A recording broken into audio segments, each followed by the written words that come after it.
सहनाववतु सहनौ भुनक्तु सह वीर्यं करवावहै तेजस्विनावधीतमस्तु मा विद्विषावहै। ॐ शान्तिः शान्तिः शान्तिः। हरिः ॐ श्रीगुरुभ्यो नमः। हरिः ॐ। ॐ श्री गणेशाय नमः। ॐ श्री सरस्वत्यै नमः। ॐ श्री गुरुभ्यो नमः। ॐ समस्तजनकल्याणे निरतं करुणामयं नमामि चिन्मयं देवं सद्गुरुं ब्रह्मविद्वरं सद्गुरुं ब्रह्मविद्वरम्।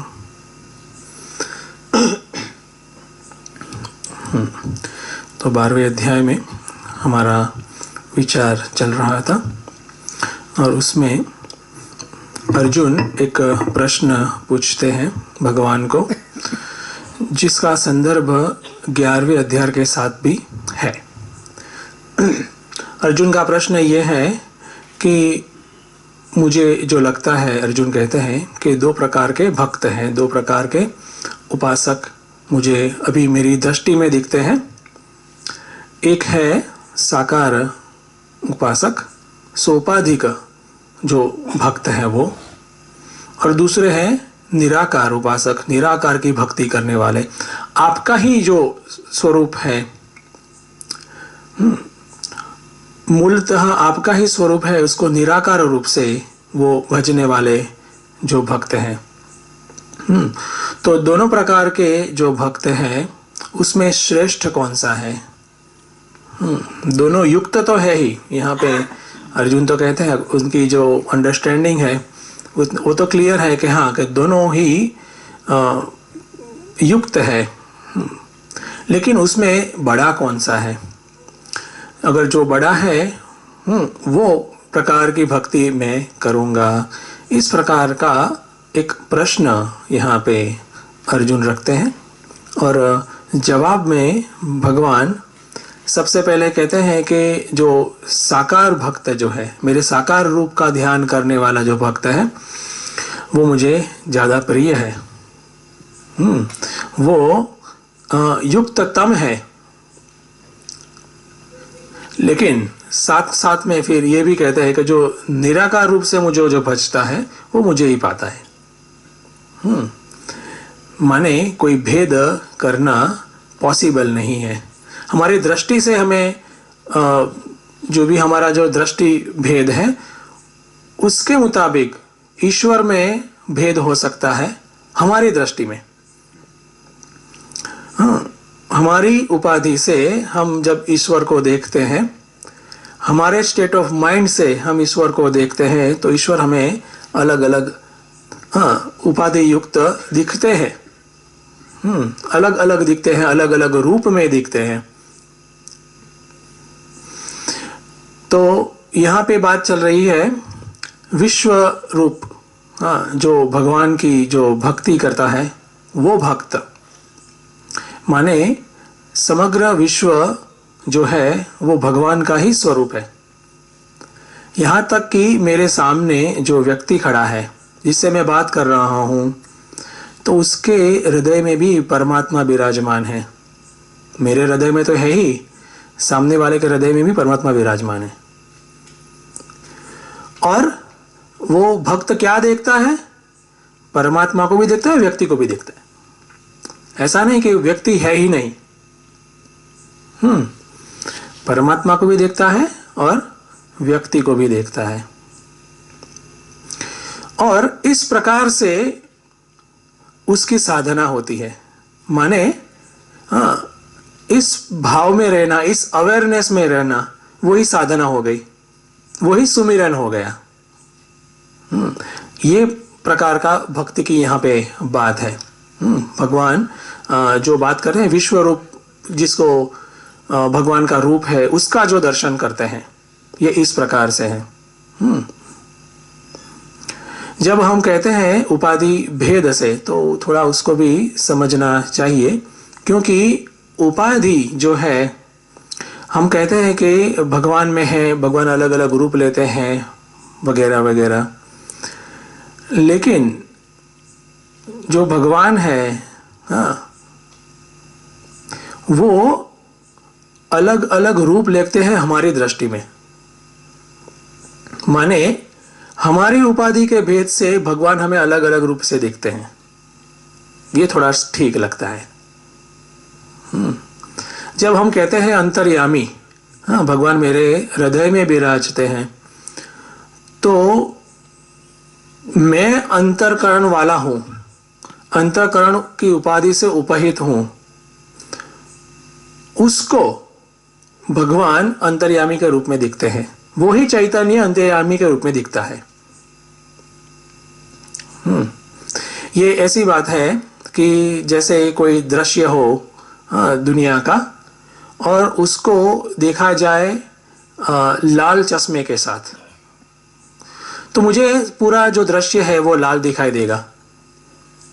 अभी मैं चश्मा बदल देता हूं, हरा पहनता हूं, तो मुझे हरा दृश्य दिखाई देगा।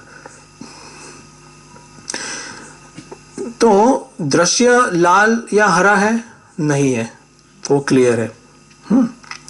हमारी जो दृष्टि है, हमारी जो उपाधि है, वो लाल रंग की या हरे रंग की है, और बिकॉज ऑफ दैट, उसके कारण ही मुझे वो जो दृश्य है वो लाल हरा दिखता है। तो इसी प्रकार यहाँ पे बात होती है भक्त की, यहाँ पे बात होती है साधक की, कि साधक की अंतःकरण की स्थिति किस प्रकार की है। उस प्रकार से उनको भगवान का दर्शन होता है। वही भगवान जब स्थिति बदलती है तो फिर अलग रूप से दिखाई देते हैं। वो बनता है। तो ये दो प्रकार के जो भक्त की बात की है, एक है सोपाधिक और दूसरा निरुपाधिक। तो जो निरुपाधिक प्रकार का जो उपासना करता है वो भक्त है, उसको जो भगवान का जो दर्शन करना है, कोई भी अंतराय, कोई भी उपाधि के बिगर करना है, विदाउट एनी उपाधि। तो उपाधि के संग हम देखें तो वो ही एक साकार हो गया, विश्व रूप हो या एक रूप हो, कृष्ण भगवान हो या राम भगवान हो या फिर विराट स्वरूप हो। लेकिन निराकार का जो साधक है वो भक्त है, उसकी इच्छा क्या है कि उपाधि ही हट जाए, भगवान जैसे है वैसा ही मुझे दर्शन करना है, वैसा ही मुझे देखना है। तो फिर वो भगवान के स्वरूप के दर्शन का इच्छुक है। तो इस दोनों प्रकार के भक्त जो भगवान के हैं, वो एक ही चैतन्य की, एक ही भगवान की दोनों भक्ति करते हैं। दोनों में से श्रेष्ठ कौन है? और भगवान उसमें स्पष्टतः कहते हैं कि मैया वेश्य मनो ये माम, जो चित्त है, मन है, अंतःकरण है, वो पूरा उसका निवेश मुझ में जो करता है। ऐसा नहीं कि थोड़ा समय हमने भगवान की भक्ति की और बाकी समय वही हमारा संसार का खेल, नहीं। तो पूरा समय अगर हमें ईश्वर में लगाना है, मत परह अगर बनना है, तो वो क्रिया विशेष नहीं हो सकता। क्रिया विशेष है तो थोड़ा समय ही हो सकता है हमारे लिए, कुछ मिनट, कुछ घंटे, हाँ, कब तक हम ध्यान करेंगे, हाँ, कितना हम जप कर पाएंगे, उसकी भी एक लिमिट होगी। उसके बाद हम कहेंगे अभी छोड़ो, अभी थोड़ा कुछ और करते हैं, या फिर रेस्ट लेते हैं, कुछ भी। तो लेकिन यहां पे भगवान कहते हैं नित्य युक्ता। अलग अलग रीति से भगवान हमें समझाते हैं कि जो भक्त जो है निरंतर मुझ में लगा हुआ है, इस प्रकार का भक्त है। तो वो किस प्रकार से पॉसिबल है? तो इसको समझने के लिए अगर हम देखें कि हम कहें तो हम मनुष्य हैं, वो कितने समय के लिए? कहीं हमेशा ही मनुष्य है, पूरा समय हम मनुष्य हैं। तो मनुष्य होकर हम कर्म करते हैं। इस प्रकार भगवान का भक्त होकर जो कर्म करता है वो नित्य युक्त है। भगवान का भक्त होकर, हाँ, वो जीता है, वो ही नित्य युक्त है, हो सकता है। माने जो दूसरे शब्दों में हम कहते हैं कर्मयोगी, हाँ, वही यहाँ पे भक्त कहा गया है। और वो भगवान कहते हैं कि युक्त तमा, कि ये मुझे लगता है कि हाँ, कुछ मुझसे कुछ ज्यादा ही जुड़ा है, युक्त तम है। तो और ये कह के फिर भगवान आगे कहते हैं कि अभी मैं बात करता हूं वो जो भक्त है जो भगवान के निराकार स्वरूप की भक्ति करता है, निराकार स्वरूप की भक्ति करता है, तो फिर वो मेरे किस स्वरूप को, हाँ, वो जानता है, देखता है, किस स्वरूप की वो भक्ति करता है। यहाँ पे भगवान के निराकार स्वरूप की भक्ति माने वेदांत का श्रवण, मनन और निधिध्यासन, बस वही। साकार रूपी भक्ति तो फिर अलग अलग रूप से हमें हमारे शास्त्र में दी गई है, लेकिन निराकार रूप से तो वही आता है, वेदांत का ही श्रवण, मनन, निधिध्यासन। तो यहाँ पे भगवान बोलते हैं, हाँ, कि जो मेरे निराकार निर्गुण, हाँ, जो स्वरूप है उसका ध्यान करता है, यानी कि ज्ञान योग की साधना करता है, वो मेरा जो भक्त है, वो मेरे किस स्वरूप को पाता है, हाँ, उसके बारे में भगवान आगे कहते हैं तीसरे श्लोक में। मैं उसको बोलता हूं, ये त्वक्षरम निर्देश्यम अव्यक्तम पर्युपासते सर्वत्र गमचिन्त्यञ्च कूटस्थमचलम ध्रुवम। तो भगवान यहाँ पे कहते हैं कि अभी मैं बात करता हूं कि मेरा जो निरुपाधिक चैतन्य जो स्वरूप है, सोपाधिक नहीं, और ये सोपाधिक जो स्वरूप है वो भगवान की सापेक्ष नहीं है, भगवान की अपेक्षा नहीं है, वो हमने देखा ऑलरेडी, वो भक्त की अपेक्षा है, उपाधि सापेक्ष है। जो उपाधि जो भक्त धारण करता है उसके सापेक्ष वो सोपाधिक है, वरना वो अपने स्वरूप में सदा विद्यमान है, स्थित है चैतन्य रूपेण।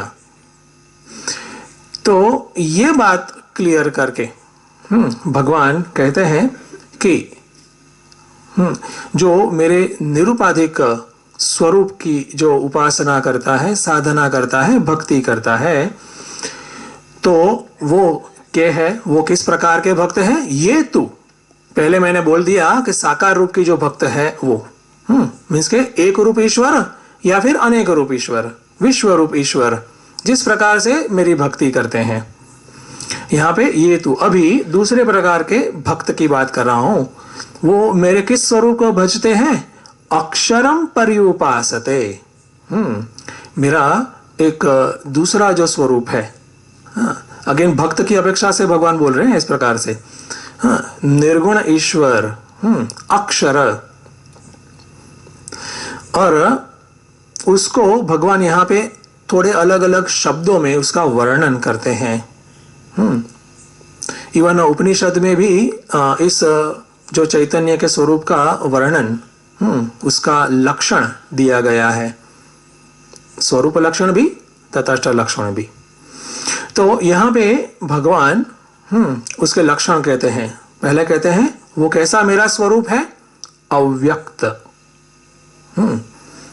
जो भगवान का जो प्योर नेचर, उसका जो स्वरूप है वो कैसा है, व्यक्त नहीं है, अव्यक्त है। व्यक्त हुआ माने कि हमारी जो 5 इंद्रियां हैं उससे जाना हुआ, मैनिफेस्ट हो गया, जिसको बोलते हैं दूसरे शब्दों में प्रपंच, प्रकर्षेण पंच। जो 5 अलग अलग जो विषय हैं, दुनिया की अलग अलग जितनी भी चीज है, उसको 5 अलग अलग कैटेगरी में हम रख सकते हैं। शब्द, स्पर्श, रूप, रस और गंध। और उसको हम हमारी 5 इंद्रियां से जानते हैं, जान सकते हैं। तो अगर हमारे पास अगर एक इंद्रिया कम हो गई और यह है, तो हम फिर सिर्फ 4 ही प्रकार के जो वस्तुएं हैं या संसार की चीजें हैं वो जान पाएंगे। तो हमारी 5 इंद्रियां हैं और 5 विषय हैं। तो ये हो गया व्यक्त। तो यहाँ पे भगवान कहते हैं कि मेरा जो स्वरूप है वो कैसा है, अव्यक्त। अव्यक्त। तो यहाँ पे क्या हुआ, वो अधरम मधुरम, मधुराधिपते अखिलम मधुरम, वो नहीं। वो क्या था, कि माया का आश्रय लेके भगवान ने एक रूप लिया था। और यहाँ पे क्या है, भगवान का कौन सा रूप है, मायातीत, त्रिगुणातीत, वो स्वरूप है। तो उसको जानना, उसको जानने के लिए, उसको पहचानने के लिए हमारी जो ये इंद्रियां हैं वो यूजफुल नहीं है। वो हमें कुछ हेल्प नहीं कर सकती ईश्वर के स्वरूप को जानने के लिए। तो ठीक है, अगर मैं उसको देख नहीं सकता, उसको स्पर्श नहीं कर सकता, उसको सुन नहीं सकता, तो मैं उसके बारे में सोच तो सकता हूं। मेरी बुद्धि से, मेरे मन से उसके बारे में कुछ धारणा बना सकता हूं। तो भगवान यहां पे कहते हैं, वेट अ मिनट, मैं कैसा हूं, मेरा जो स्वरूप कैसा है, अचिंत्य। वो मैं मेरी बुद्धि से, साधक अपनी बुद्धि से भगवान की धारणा नहीं कर सकता। मैं अचिंत्य हूं। बुद्धि वही विषय की धारणा कर सकती है, जो चिंत्य हो, जिसका चिंतन हो सके, जिसका विचार हो सके और विचार का वो विषय बने। या फिर दूसरे शब्दों में कहे कि जो वृत्ति होती है बुद्धि की, वो वृत्ति का विषय बन पाए। और बहुत ही इंटरेस्टिंग चीज है, वृत्ति का विषय जो है वो हमेशा जो बुद्धि है या चित्त है, मन है, उससे अलग ही होता है। वृत्ति का जो विषय है वो एक ऑब्जेक्ट, यानी कि खुद से अलग एक कोई चीज होती है। कॉन्सेप्ट भी हो सकता है, दैट इज फाइन। स्थूल चीज हो सकती है, सूक्ष्म चीज हो सकती है, कोई भी हो सकती है। लेकिन यहाँ पे भगवान का मूल स्वरूप क्या है, चैतन्य। जो जिसकी वजह से वृत्ति होनी पॉसिबल होती है, मीन्स की वृत्ति या विचार कर पाता है व्यक्ति। तो उससे, वो वृत्ति से, वो विचार से, वो विचार करने वाली बुद्धि से भगवान को कैसे जाना जाए, नहीं जाना जाएगा। कहते हैं अचिंत्य। तो यहाँ पे अगर एक प्रकार से कहे तो भगवान कहते हैं कि इस प्रकार से नहीं जानो, इस प्रकार से नहीं जान सकते, नेति नेति हो रहा है, कुछ इस प्रकार की प्रोसेस हो रही है। भगवान कहते हैं अचिंत्य। अच्छा ठीक है, तो अगर मैं उसके बारे में चिंतन नहीं कर सकता, तो फिर उसके बारे में कुछ पता चले कहीं से, तो कहते हैं अनिर्देश्य। उसका वर्णन नहीं किया जा सकता। मैं खुद चिंतन नहीं कर सकता और कोई मुझे बता भी नहीं सकता। अनिर्देश्य तो अव्यक्त, अचिंत्य, अनिर्देश्य, इस प्रकार के भगवान के स्वरूप है। मीन्स के हम जिस प्रकार से दुनिया की अलग अलग जो भी चीज है, जो भी विषय है, उसके बारे में ज्ञान प्राप्त करते हैं, वो कोई भी प्रकार ईश्वर के स्वरूप को जानने समझने के लिए वो यूजफुल नहीं है। उससे हम नहीं जान सकते, भगवान स्पष्ट कहते हैं। इसके क्या बोल सकते हैं? दूसरा शब्द है अप्रमेय। वो प्रमाता का प्रमेय या कि जानने वाली कोई चीज नहीं बन सकता। तो वही है सही क्या है ना? डाउट भी आ सकता है कि भाई हो ही नहीं, तो बोलते हैं कि नहीं नहीं, सर्वत्र गमा, मैं सब जगह पे हूं। भगवान कहते हैं कि मेरा जो स्वरूप है वो कैसा है? सर्वत्र गमा, एवरीवेयर। लेकिन कैसा है? ये भगवान के स्वरूप का वर्णन है कि अचलम, ये उसमें कोई प्रकार की मूवमेंट नहीं है। सगुण भगवान कैसे है? तो कि गोकुल से वृंदावन, वृंदावन से मथुरा, मथुरा से कहीं और द्वारिका, वहां से रणभूमि, सब चलता रहता है। मूवमेंट है, एक जगह से दूसरी जगह पे जाते हैं। निर्गुण जो ईश्वर है वहां पे कुछ मूवमेंट, कहीं पे आना जाना नहीं है। निराकार में कहीं पे आना जाना नहीं है। ये निराकार शब्द अगर समझेगा तो पता चल जाएगा, हाँ ठीक है, ऐसा ही है। अगर हम कहें आकार या फिर साकार, तो वो कैसे पता चलता है कि आकार हम किस प्रकार से निश्चित करते हैं? उसकी बाउंड्री से, उसकी बाउंड्री से। कि हम कहें कि हमारा जो देश है भारत देश, उसका आकार कैसा है? तो जैसी उसकी बाउंड्री है।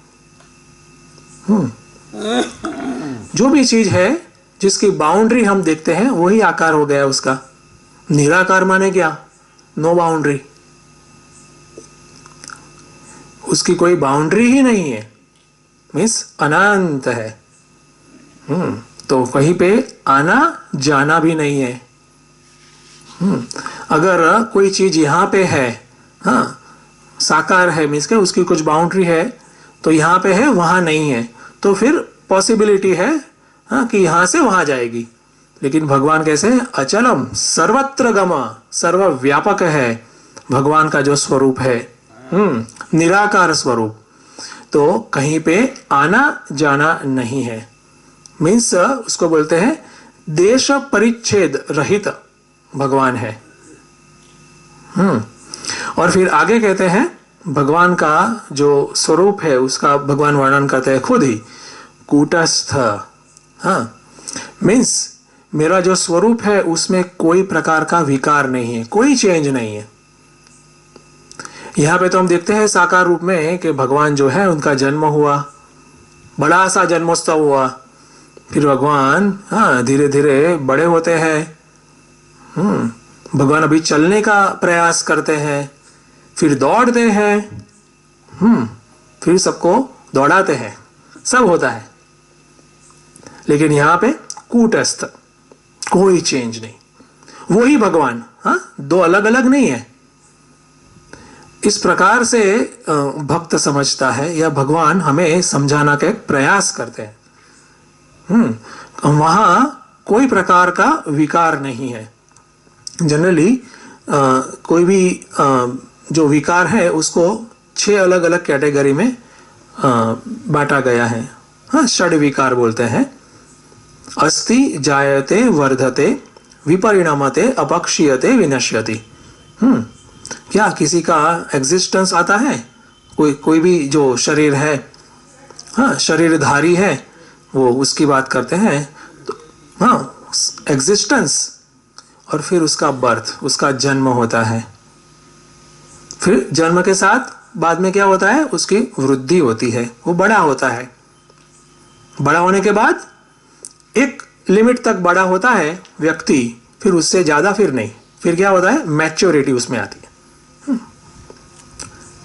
और फिर एक लिमिट तक ही, फिर अभी डाउन, हाँ, कि अभी धीरे धीरे धीरे क्या आता है, बुढ़ापा आता है। और फिर एक समय वो जो शरीर है पूरा अगेन वो 5 महाभूतों में विलीन हो जाता है। तो अस्ति जायते वर्धते विपरिणमते अपक्षीयते विनश्यति, ये जो षड विकार है उससे रहित है भगवान का स्वरूप। हाँ, भगवान का स्वरूप जो है उसमें कुछ चेंज नहीं है, कोई भी चेंज नहीं है, यानी कि काल परिच्छेद रहित है। अगर हम हमारी ही बात करें कि हम देखते हैं कि एक समय था जब हम छोटे थे, फिर धीरे धीरे हमारे शरीर में परिवर्तन आया, इवन हमारी मन में भी परिवर्तन आया, और परिवर्तन आते आते हम अभी वर्तमान स्थिति में हैं, शरीर की और मन की परिवर्तित अवस्था में। लेकिन स्वस्थ बुद्धि से देखें कि मुझ में परिवर्तन है, तो क्या नहीं।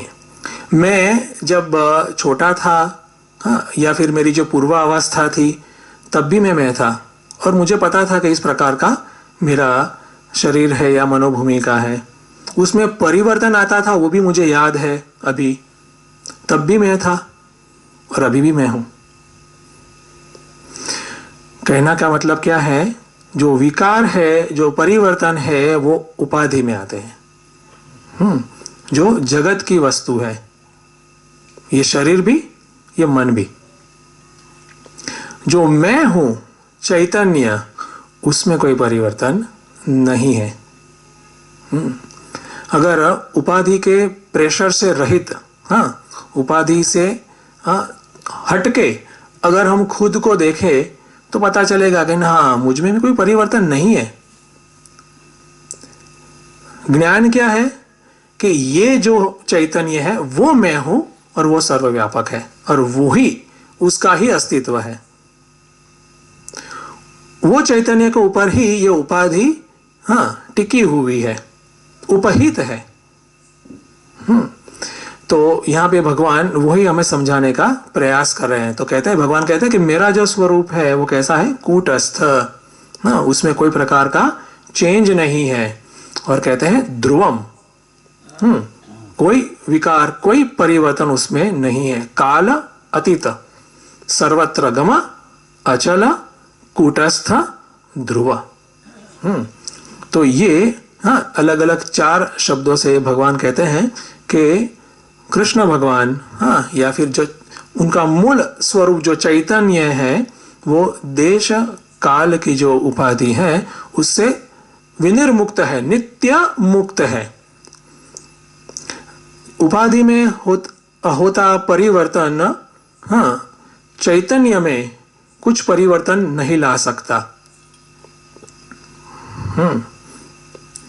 ये इस प्रकार से देखा जाए कि जैसे पहले एग्जाम्पल दिया गया था कि कोई भी चीज सामने है, जैसे शिवलिंग है क्रिस्टल के, तो उसको मैंने लाल चश्मे से देखा तो लाल रंग उसकी उपाधि हो गई, तो मुझे लगता है कि शिवलिंग लाल है। जब मैंने हरे रंग के चश्मे से देखा तो मुझे लगा कि शिवलिंग हरा है, तो उपाधि मैंने बदली, चश्मा मैंने बदला, उससे शिवलिंग में कोई विकार या परिवर्तन नहीं आता है। इस प्रकार से, इसी प्रकार से शरीर मन की जो उपाधि है, वो जो चश्मा है, उससे जब चैतन्य को देखा जाता है तब उसको हम कहते हैं कुछ नाम विशिष्ट, व्यक्ति विशिष्ट, या फिर कहते हैं इष्ट विशिष्ट, ईश्वर विशिष्ट। और उपाधि में परिवर्तन हम कहाँ पे उसको आरोपित करते हैं, उपाधेय में, जिस पर उपाधि लगी है वो हमें लगता है। चैतन्य के पॉइंट ऑफ व्यू ये सब बात है, कूटस्थ, अचल, ध्रुवम। तो ये जो निर्गुण उपासक है, निर्गुण भक्त है मेरे, ये इस प्रकार से मेरी भक्ति करते हैं। और भगवान आगे के जो 3 श्लोक हैं उसमें एक बात कहते हैं कि भगवान एक बात तो उसको बोलते हैं कन्फेस्ट करते हैं। क्या बोलते हैं? स्वीकार करते हैं। क्या स्वीकार करते हैं? कि भाई ये जो निर्गुण भक्ति है ना, मेरा जो मायातीत स्वरूप है उसको जानना बहुत ही दुष्कर है। बहुत ही सगुण जो है साकार स्वरूप है, हाँ, उसको जानना, हाँ ठीक है, वो समझ सकते हैं कि कुछ हद तक, बिकॉज हमारी इंद्रियां, हमारा मन, हमारी भावनाएं हमें हेल्प करती हैं। लेकिन यहाँ पे वो सब, हाँ, उसकी लिमिट आ जाती है। तो वो जानना बहुत ही दुष्कर है, वो सही बात है। लेकिन एक बात वो भी है कि हर एक साधक को, हर एक भक्त को ये मुकाम पे जाना ही है, तभी उसकी यात्रा पूर्ण होगी, तभी ईश्वर के साथ पूर्ण सदा के लिए योग होगा, अद्वैत होगा, वहां तक यात्रा चलती रहेगी। तो भगवान यहाँ पे बताते हैं कि किस प्रकार का मेरा जो भक्त है उसे, हाँ, ये मेरा जो निर्गुण स्वरूप है, हाँ, उसके साक्षात्कार हो सकता है, उसका दर्शन हो सकता है, उसको जान सकता है। वो भगवान आगे के जो श्लोक में कहते हैं, 4था श्लोक, सन्नियम्येन्द्रिय ग्रामं सर्वत्र समबुद्धयः ते प्राप्नुवन्ति मामेव सर्वभूतहिते रताः। भगवान कहते हैं कि जो मेरा जो निर्गुण भक्त है, हाँ, उसकी क्वालिफिकेशन क्या है, उसकी विशेषता क्या है। तो यहाँ पे भगवान एक तरह से जो वेदांत में कहते हैं ना साधन चतुष्टय, उसकी ही बात करते हैं, दूसरे ढंग से करते हैं। विवेक, वैराग्य, समाधि, षट संपत्ति, मुमुक्षा। तो यहाँ पे भगवान कहते हैं इंद्रिय ग्रामम, हाँ, संनियम्य, पहली क्वालिफिकेशन। जो भक्त है, निर्गुण उपासक है, पहली क्वालिफिकेशन जो इंद्रिया जो है उस पर उसकी मास्टरी हो।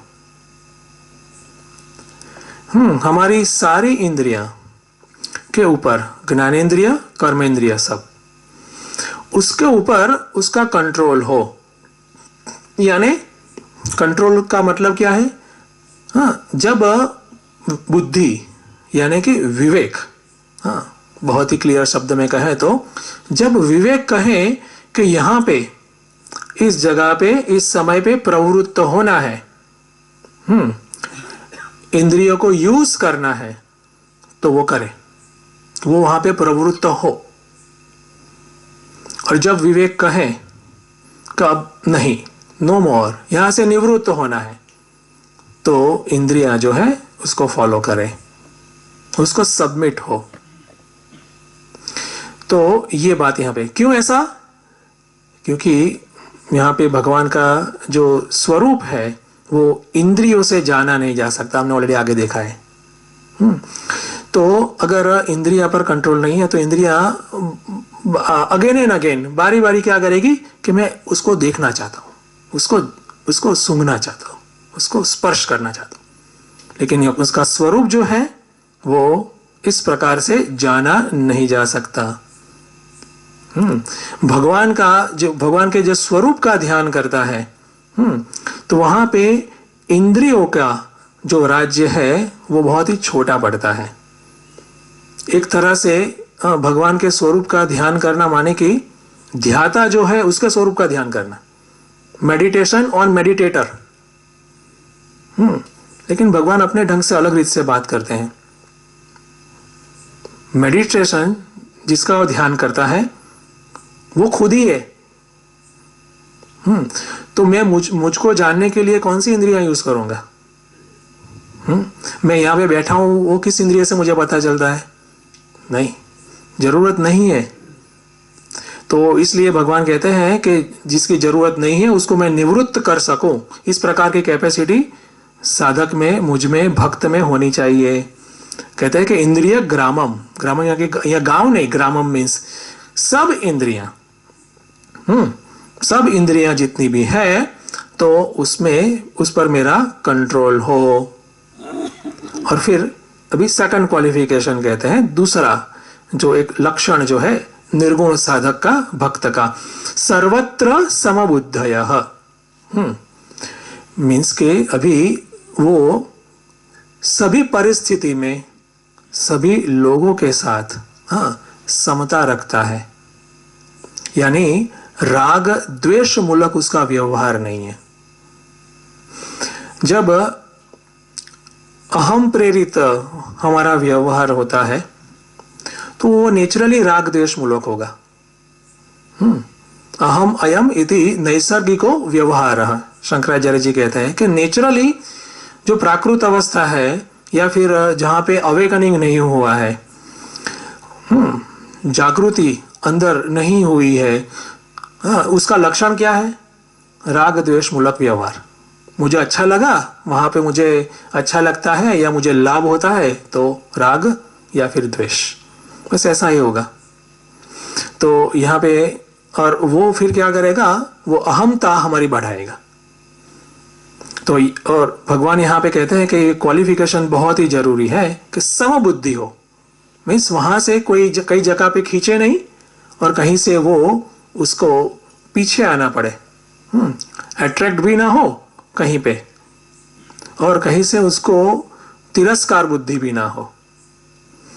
इस प्रकार का भक्त का मनोभूमिका होनी जरूरी है, तो ही वो मन जो है वो उपराम करके अपना जो चित्त है वो मेरे स्वरूप में लगाएगा या फिर आत्मा में लगा पाएगा। सर्वत्र समबुद्धयः। और फिर नेक्स्ट क्वालिफिकेशन कहते हैं सर्वभूत हिते रताः।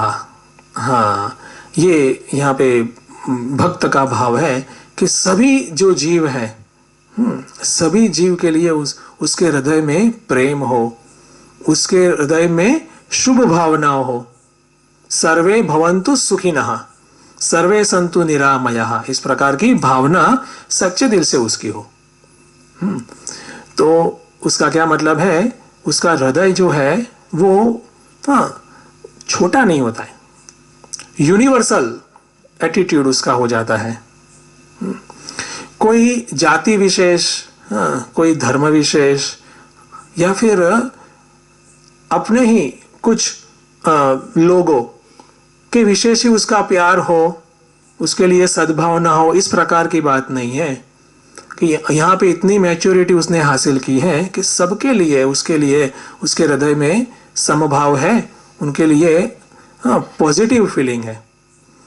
कभी कभी ऐसा लगता है कि सबके लिए बात करते हैं लेकिन मैं तो इतना पावरफुल हूं नहीं, मेरे पास इतनी ज्यादा पावर भी नहीं है कि मैं सबके लिए कुछ कर पाऊं। लेकिन एक बात है, हम सबके लिए प्रार्थना जरूर कर सकते हैं। सच्चे हृदय से प्रार्थना जरूर कर सकते हैं, वो हमारे हाथ में है। सबके लिए कुछ कर पाना वो हमारे हाथ में शायद नहीं है, कुछ ही लोगों के लिए हम कर पाते हैं। क्योंकि जो करता है उसकी भी लिमिट है, कर्म है उसकी भी लिमिट है, लेकिन जो भावना जो हमारी है वो यूनिवर्सल हो सकती है। उसकी लिमिट कर्ता और कर्म के सापेक्ष में जैसे अनलिमिटेड है। तो ये इस प्रकार की भावनाएं भक्त की हो, वो जरूरी है। किस प्रकार का भक्त है यहाँ पे? भगवान के निर्गुण निराकार स्वरूप का वो उपासक भक्त। इस प्रकार की जो क्वालिफिकेशन, इस प्रकार के लक्षण जिसके हैं, ते माम एव प्राप्नुवन्ति, ये जो भक्त है वो मुझे ही पाता है। भगवान यहाँ पे गारंटी देते हैं। भगवान कहते हैं कि वो सीधा मेरे तरफ आता है, मेरे स्वरूप को पाता है, मेरे स्वरूप के साथ एक हो जाता है, वो अपने आत्म स्वरूप को पहचानता है, या फिर कहो उसका मोक्ष हो जाता है। इस प्रकार का भक्त ही मोक्ष पाता है। एव इस प्रकार से भी कह सकते हैं, या फिर ऐसे भी कह सकते हैं, इस प्रकार का भक्त मुझे ही पाता है, कहीं और नहीं जाता। यहाँ पे भगवान एश्योरेंस देते हैं कि अगर मेरी भावनाएं इतनी उदात्त है कि पूरी सृष्टि के सभी जीव को मैं बहुत ही पॉजिटिवली, समभाव से, प्रेम भाव से मेरी भावनाएं रखूं, मेरी इंद्रियां संयत रखूं, मेरे ही कंट्रोल में रहूं, सबके लिए समभावना रखूं, और इस प्रकार की बुद्धि से, इस प्रकार की चित्त की स्थिति से मैं इस प्रकार की चित्त की स्थिति से जो भी भक्त मेरे स्वरूप को जानने का प्रयास करता है, उसको वो मेरा स्वरूप मिलता है, उसके दर्शन होते हैं, श्योरली होते हैं, ऐसा भगवान यहाँ पे कहते हैं। और आगे के श्लोक में भगवान ये बोलते हैं कि ये बात तो मैंने कर दी, निर्गुण स्वरूप को कैसे जाना जाए, कौन जान सकता है, लेकिन भगवान कहते हैं कि ये कठिन तो है, उसको मैं मना नहीं कर रहा। भगवान उसको 5वें श्लोक में कहते हैं, क्लेशोऽधिकतरस्तेषाम् अव्यक्तासक्तचेतसाम् अव्यक्ता हि गतिर्दुःखम् देहवद्भिरवाप्यते। भगवान कहते हैं क्लेशः अधिकतर, बहुत ही ये टीडियस जॉब है, बहुत ही सूक्ष्म ये बात है। क्यों? अव्यक्त आसक्त चेतसाम, अव्यक्त आसक्त चेतसाम मीन्स के कुछ ही साधक ऐसे होते हैं जो निर्गुण निराकार के उपासक होते हैं, उसके चाहक होते हैं। निर्गुण निराकार जो तत्व है उसको हम जानने के लिए हमारी इंद्रियां नहीं यूज कर सकते। जिस प्रकार से हम हमारा मन और बुद्धि दुनिया की चीजें देखते हैं, जानते हैं, उस प्रकार से यूज यहां पे नहीं कर सकते। मीन्स के जानने के लिए हमारे जो साधन हैं वो बहुत ही कम पड़ जाते हैं, और जानने का विषय काफी सूक्ष्म है, अव्यक्तम, इंद्रिय अगोचर। तो इसलिए ये बहुत ही कैसा है, क्लेश देने वाला है, क्लेश अधिकतर। इसलिए सब काफी लोग क्या कहते हैं कि इससे तो हमारे मुरली मनोहर अच्छे, इससे तो हमारे बाल गोपाल अच्छे। क्यों? वहां पे ऐसा ऐसा क्लेश नहीं है। वहां पे सामने ही हमारे भगवान है जिसको हम नहला सकते हैं, खिला सकते हैं, जिसकी हम पूजा कर सकते हैं, जिसके साथ हम चाहे तो बात कर सकते हैं, जिसके साथ हम चाहे तो बात सुन सकते हैं उसकी। कुछ भी हो सकता है, और यहाँ पे वो सब कुछ नहीं हो सकता। नथिंग। तो फिर किस प्रकार से उसको जाना जाए, वो गति कैसे हो सकती है उसमें आगे।